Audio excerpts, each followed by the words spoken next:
Ce numéro est consacré principalement à l'échec Kolakowski et au problème de la dissidence à travers lui. Avant tout,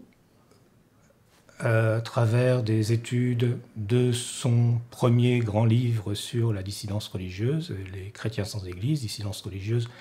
du XVIIe siècle. Il y a également une toute petite partie du dossier qui est consacrée à un livre plus récent, qui est donc Dieu ne nous doit rien, sur Pascal, le jansénisme, et livre à travers lequel Kolakowski est revenu vers la fin de sa vie sur ces questions religieuses et sur les problèmes de la dissidence. Mais dans la tentative que nous menons de retracer un certain nombre de jalons de cette dissidence, nous avons aussi pris en perspective les travaux de Kolakowski sur la philosophie, sur ce qu'il appelle les courants philosophiques, courants positivistes et courants du marxisme. Comme vient de le rappeler Alain Cantillon, ce dossier a réuni 9 études qui vont donc depuis l'ouvrage très célèbre paru en France en 1969, Chrétiens sans Église, jusqu'à des considérations plus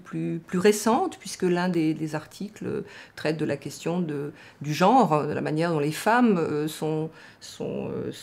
vues ou pas vues d'ailleurs par Kolakowski dans cette étude de la dissidence religieuse, ou plutôt de la critique religieuse au XVIIe siècle. Et ces études ont eu à cœur de vérifier comment le savoir historique et philosophique de Kolakowski était mis en œuvre, si bien que chacune des études, je crois, traite à la fois de cas, Angelus Silesius, Labadie, Antoinette Bourignon, mais aussi de questions de méthode. C'est le cas d'un de ses articles sur la déconfessionnalisation ou sur l'Église, la notion d'Église dans cet immense ouvrage. Donc voilà, à chaque fois, du moins c'est ce que nous avons vraiment voulu faire, on tente d'observer un cas, un objet et une méthode propre à Kolakowski, ou au contraire des instabilités méthodologiques qui ont été les siennes en son temps, quand il travaillait, et dont, avec nos outils, nous pouvons repérer les fonctionnements ou les dysfonctionnements.